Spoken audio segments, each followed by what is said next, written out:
Hey guys, what's up? This is Random, and I'll be bringing you a gamecast of a game that was played between Archangel and Halet. I suppose you know both of the players. They're pretty much like top tier players.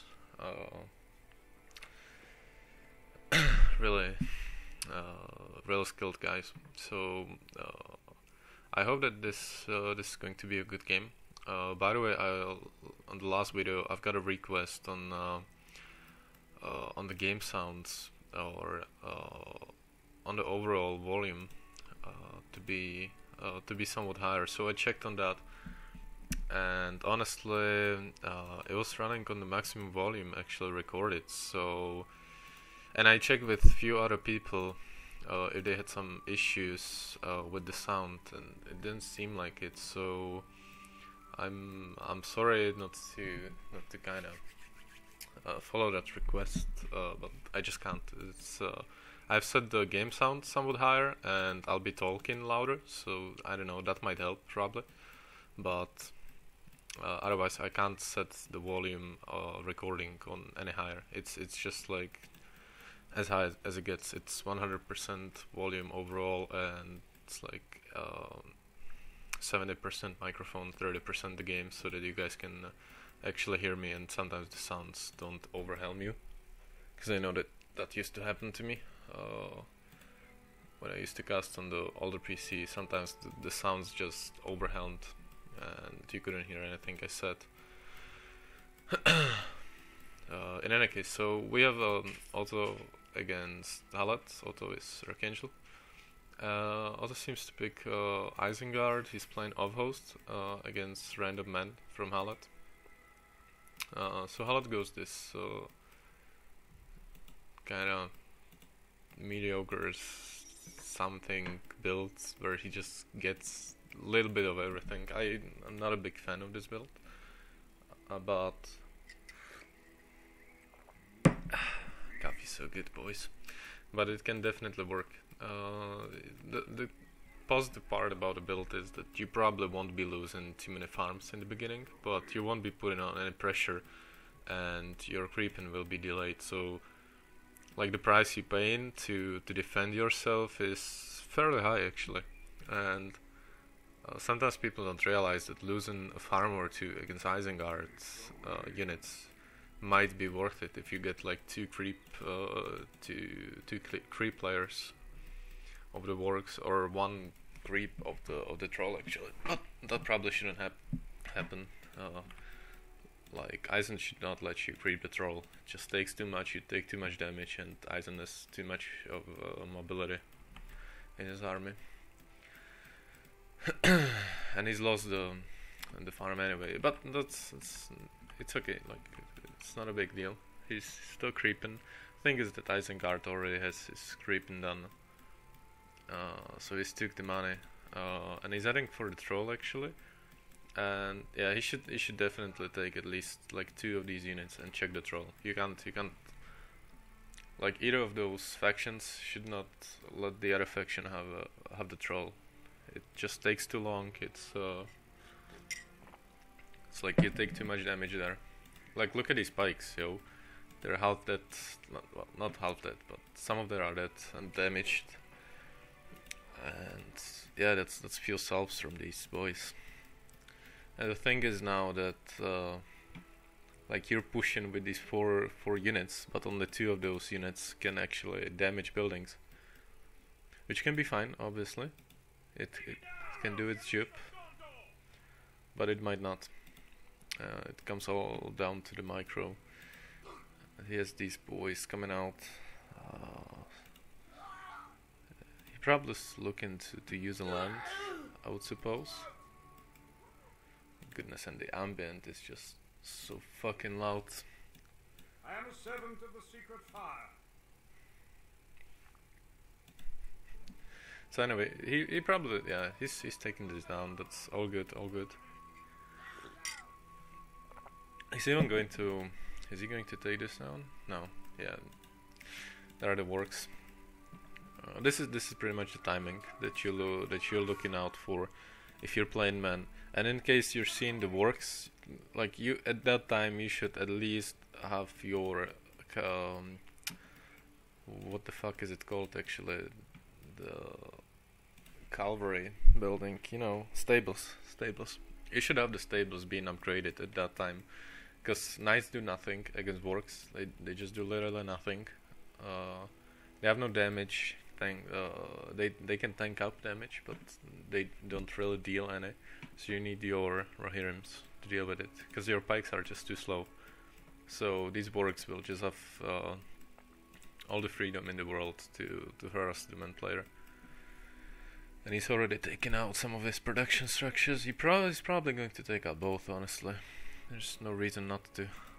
Man has nothing in his base.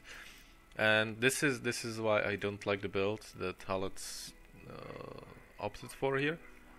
Because you don't have cavalry anytime soon. Because you're spending on archers, on like everything. Like you see, this is your army composition. Your army composition is slow as fuck. And doesn't really excel at anything except for like straight up big battles. Okay, that's what this army composition is good in. It's not good in harassment, because you have to keep them together, right? And like this chunk of 3 units will only be effective with those spikes helping them out, because otherwise, yeah, this shit's gonna happen. So your mobility as men at that point is fucking zero. It's these guys' movement speed, which is like nothing. He's probably not going to take this out, or is he? Oh, he is. No, he's not. No, he's not. He's not taking it out. Alert's turning red, and that's pretty much it for these guys. There's not much you can do about that. And you have this Boromir, which is fucking dog shit on level 1, honestly. Like he does nothing. Without his horn, like you bind this hero for his horn and for his knockback on 1k heroes, and then you bind that hero for his leadership on level 5. But this hero fucking sucks at getting levels. Okay, he's fucking terrible at that shit. One of the worst heroes at getting levels, actually. That's why sometimes I go for Theoden, because you have the same leadership on Theoden on level 1. So if you know you're going to struggle for getting levels, then just get that fucking Theoden, and you have your leadership done anyway. Faramir, pretty fucking good. I've never actually really seen the units to flee away from the fucking arrow. But anyway, you want to spam that arrow as often as you can. It's low cooldown, high damage. Yeah, so just use it. Like you see these works come in, just fire it in there. There's no reason not to. You're not wasting any cooldown. Because next fight, I guarantee you're going to have it back. And sometimes you can use it like 2 times in a fight if the fight is kind of long, and you know, shit like that. So yeah, they pretty much had their heroes at the same time created, and Lurtz is now level 4, and what level is Boromir? Level 4 too, actually. Yeah, I guess these works really helped. It's pretty good. Like he saved some XP from his units, so all good in the hood. He has his level that he needs, the Horn of Gondor. That's like quite a big thing against pretty much any faction. Any faction with high mobility that you can't like catch up to. Sometimes people use it to escape with the hero, which is fine, but it's pretty good to use it either when cavalry is trying to crush your archers. You just horn and they stop right in front of them, so you can just take them out easily, because most of the cavalry units are pretty fragile, except for like knights and maybe spider riders, but spider riders are kind of a different story. They're just OP as fuck. Or you just use this to catch up to some army, right? Like, man army has quite a huge amount of DPS and tankability, but it's just slow. Like, that's where that army gets weak. And of course, yeah, you need to keep those archers in back. Like there is no reason for these archers to be on this line. They should be like here, here, and here. Like just really far away, being protected by some pikes. I feel like, oh, he's Bombadil. Okay. Yeah, this Bombadil can probably save him from this push, but yeah, it's only temporary.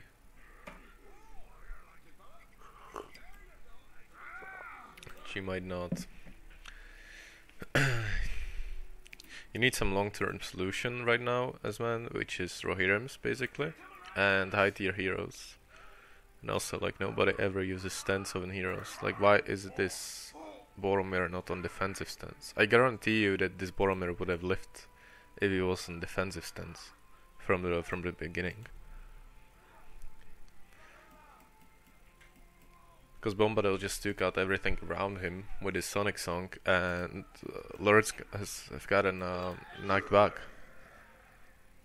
Yeah, mismicroed Lurtz, whatever, I suppose. Shit happens.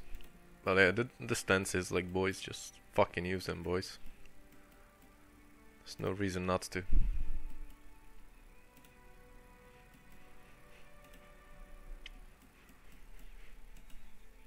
And he has Grima, that's really good. That's actually like counter to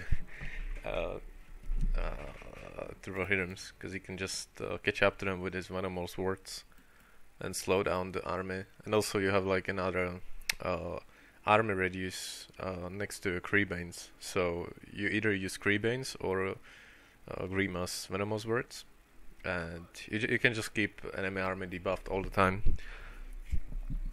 And luckily for Halet, he has his leadership from Faramir. This Faramir is fucking level 8, it's crazy. I have not seen a single Wooding Arrow, which really gets to me, because that shit is too good not to be used. Also the Captain of Gondor, he should probably spam that.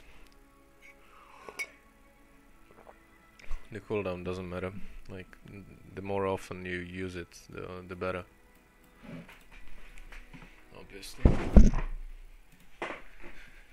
And this is what I was, by the way, talking about the knights. Like all the damage these works are taking are from Faramir and some of these spikes that got to them.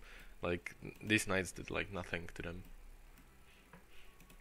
And he really needs his Rohirrims. There is no reason to spam knights at this moment. He has 2 units, that's enough to protect yourself from some stupid Corsair's harassment. Okay, that's probably what his reasoning is behind spamming these horses. But they're fucking suck ass at harassment, because as I said, they have no damage. And this Faramir is fucking dead on my screen. Yeah, he's fucking dead. Not going to use the Wounding Arrow. Sure, why would you do that? Easy. Bam! Look at the fucking damage. That was 1-hit damage. And the cooldown on that shit is like none. Okay, so you have these knights. They took the building. That's pretty good. Like you should be doing some of these Elven Warriors, because he's probably not going to keep the... Okay, never mind, it's my bad.